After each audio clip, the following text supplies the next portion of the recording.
बिस्मिल्लाहिर्रहमानिर्रहीम। अस्सलातु वस्सलामु अलैका या सय्यदी या रसूल अल्लाह, अस्सलातु वस्सलामु अलैका या सय्यदी या हबीब अल्लाह। तमाम सुनने वालों को अस्सलामु अलैकुम। मैं हूं राना अज़ीम। पाकिस्तान की सियासत में आज एक बाब मुकम्मल हो गया और शहबाज शरीफ वजीर आजम पाकिस्तान बन गए।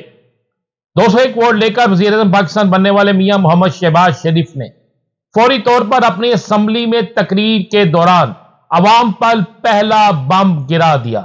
यानी अवाम को यह पैगाम दे दिया कि मुल्क के मुआशी हालात इस काबिल नहीं है कि हम आपको कोई बड़ा रिलीफ दे सकें। मुल्क के मुआशी हालात इस काबिल नहीं है कि जो पैसा बचेगा सूबों को देने के बाद उससे ज्यादा हमने कर्ज अदा करना है। और उन्होंने यह भी कह दिया कि हालात बड़े बुरे हैं। साथ में उन्होंने मुफाहमत की बजाय अपोजिशन को अच्छा खासा रगड़ा भी लगा दिया, जबकि अपोजिशन की तरफ से भी एक भरपूर तरीके से वहां पर एहतजाज किया गया। शहबाज शरीफ की तकरीर के दौरान शदीद तरीन नारेबाजी की गई। आज एक चीज तो बड़ी क्लियर हो गई कि मौलाना फजलुर रहमान और मियां नवाज शरीफ के रास्ते मुस्तकिल तौर पर अलहदा अलहदा हो गए हैं, जुदा हो गए हैं। क्योंकि यह दावा किया जा रहा था कि मौलाना फजलुर रहमान मियां शहबाज शरीफ साहब को वोट देने के लिए असम्बली आएंगे, उनके अरकान जो है वो असम्बली आएंगे। और यह कहा जा रहा था कि मियां नवाज शरीफ ने उन्हें मना लिया है। और यह कहा जा रहा था और राना सनाउल्लाह साहब ने भी यह दावा किया था कि वो हमारे बड़े हैं, हमारी उनसे बात हो गई है। क्योंकि मुस्लिम लीग नून में एक बड़ी खास बात है कि वो हर बात पे कहते हैं हमारी बात हो गई है, लेकिन कई दफा ऐसा होता है कि जो उनकी बात हुई होती है वो मुकम्मल नहीं होती, जैसे इस दफा 8 फरवरी के इंतखाबात में हुआ है। लेकिन चूंकि अब वजीर आजम वो बन गए हैं, वो वजीर आजम बने हैं, 45 फार्म हो या 47 फार्म हो, इसका फैसला तो अब अदालत तो नहीं करना है, लेकिन वो वजीर आजम पाकिस्तान बन गया। वजीर आजम पाकिस्तान बनने के बाद तो की जा रही थी कि शायद मुस्लिम लीग नून अपने मंशूर के मुताबिक, वो मंशूर जो इंतखाबात के दौरान जलसों में जुलूसों में जिसका जिक्र किया गया था, वो मंशूर जिसका जिक्र जलसों और जुलूसों में बार बार किया जाता था, शायद उस मंशूर के मुताबिक ऐलान हो कि बिजली 300 यूनिट तक फ्री हो गई, ऐलान हो कि जनाब कीमतों में कमी हो गई, आटा रोटी दाल चीनी हर चीज सस्ती हो गई। लेकिन ऐसा दूर दूर तक हमें नजर नहीं आया।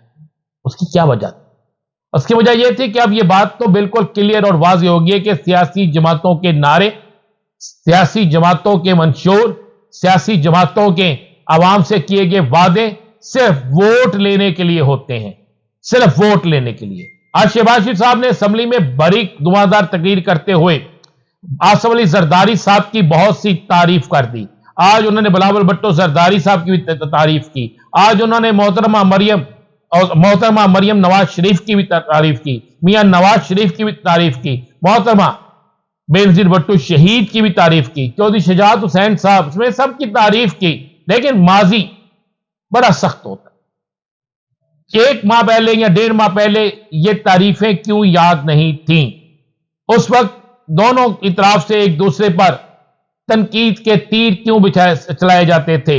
दोनों तरफ से एक दूसरे के खिलाफ बातें क्यों की जाती थी? क्योंकि आज वजीर आजम का इंतखाब, चारों सूबों का इंतखाब ये मुकम्मल हो चुका है। स्पीकर डिप्टी स्पीकर का इंतखाब मुकम्मल हो चुका है। अब अगला मरहला जो है वो है पाकिस्तान के सदर का। कौन होगा सदर पाकिस्तान? कौन बनेगा पाकिस्तान का सदर? किसको बनाया जाएगा पाकिस्तान का सदर? क्या आसिफ अली जरदारी या महमूद खान अचकजई? दोनों में से कौन सदर होगा? दोनों में से किसके वोट कितने होंगे? आज तो शहबाज शरीफ के वोट 201 हो गए। क्या आसिफ अली जरदारी साहब को भी इतने ही वोट पड़ेंगे? यानी वो रेशो जो सदारती उम्मीदवार की रेशो होती है उसमें वोट ज्यादा होते हैं, क्या उतने वोट पड़ेंगे? इसी रेशो के हिसाब से, क्या इसी तनासब के हिसाब से वोट पड़ेंगे या नहीं, इसका फैसला तो सदारती इलेक्शन वाले दिन होगा। लेकिन उसके बाद क्या होगा? क्या उसके बाद मुफाहमत के रास्ते खुलेंगे? तो जवाब यह है कि नहीं खुलेंगे। इसलिए कि आज वजीर आजम पाकिस्तान की तकरीर में मुफाहमत के रास्ते बंद कर दिए गए हैं। आज मुफाहमत के रास्ते खोलने की कोई बात नहीं की गई। आज मुफाहमत के रास्ते آگے لے کر چلنے کے لیے کوئی ایسی بات نہیں کی گئی، جس سے یہ بات بالکل کلیئر طور پر واضح ہوتی ہے اور نظر آتا ہے کہ آنے والے دنوں میں پاکستان کی سیاست میں مزید تلخی آئے گی۔ پاکستانی عوام کو ریلیف ملتا نظر نہیں آتا، وہ تو تقریر میں ہی واضح ہو گیا۔ اب ذرا بات کرتے ہیں سربراہ تحریک انصاف کی۔ سربراہ تحریک انصاف جو ہے، ان کی ایک اہم ترین ملاقات ہو چکی ہے، جس کا میں ذکر کر چکا ہوں، اور یہ اہم ترین ملاقات کے بعد اگلے 48 گھنٹوں میں ایک اور اہم ترین ملاقات متوقع ہے۔ اور آپ کو یہ میں خبر دیتا چلوں کہ مارچ کے مہینے کے بعد، یہ جو مارچ کا مہینہ شروع ہو گیا ہے، اس کے مہینے کے اندر اور اس مہینے کے آگے یعنی اپریل کے درمیان میں آپ کو ایک نہیں، دو نہیں، تین نہیں، بہت زیادہ بڑی چینجز نظر آئیں گی سیاست کے اندر۔ آپ کو بہت سے ناممکن چیزیں ممکن ہوتی نظر آئیں گی۔ آپ کو بہت سی ایسی چیزیں نظر آئیں گی جس سے آپ باخوبی یہ کہہ سکیں گے کہ پاکستان کے اندر ایک بڑی تبدیلی آ رہی ہے۔ اور اس بڑی تبدیلی کے حوالے سے بھی آپ کو اسی مارچ کے مہینے میں آوازیں آنا شروع ہو جائیں گی، اور اپریل کے مہینے میں اس کے تاثرات ملنا شروع ہو جائیں گے۔ میری اطلاع یہ ہے کہ تحریک انصاف کے اہم ترین رہنماؤں کو فوری طور پر ملاقات کے لیے بلا لیا گیا ہے، اور انہیں ایک نئی لائن اور ایکشن دیا جا رہا ہے۔ اس نئی لائن اور ایکشن کے حوالے سے یہ ایک بڑے فیصلے کیے جا رہے ہیں، جبکہ پنجاب کے اندر بھی اپوزیشن لیڈر سے لے کر دیگر جو لوگ ہیں، انہیں بھی خاص ہدایات جاری کی جا رہی ہیں، اور انہیں بھی کہا جا رہا ہے کہ انہوں نے پنجاب کے اندر اپنا رول کس طریقے سے قائم کرنا ہے۔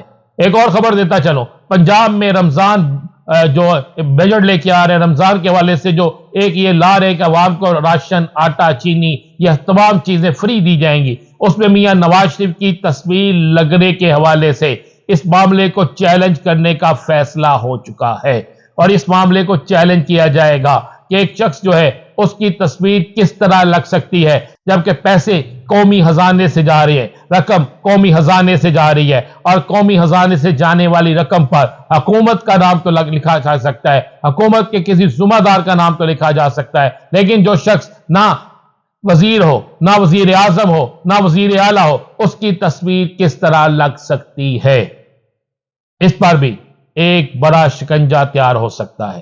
اور ساتھ میں سننے میں آیا ہے، اور بلکہ اہم ترین ذرائع اس بات کا بھی انکشاف کر رہی ہے کہ فارم 45 کے حوالے سے بھی ایک بڑا فیصلہ آنے والا ہے، فارم 45 کے حوالے سے ایک بڑا اپ سیٹ ہونے والا ہے۔ اور ساتھ میں ذہن میں رکھیے گا کہ اب جلد ہی اعلان ہونے والا ہے پاکستان کے اندر ضمنی انتخابات کے حوالے سے، لاہور، شیخوپورہ اور بہت سے اضلاع میں جہاں پر ضمنی انتخابات ہونے ہیں، وہاں پر ایک دفعہ پھر الیکشن کا میدان سجنے والا ہے۔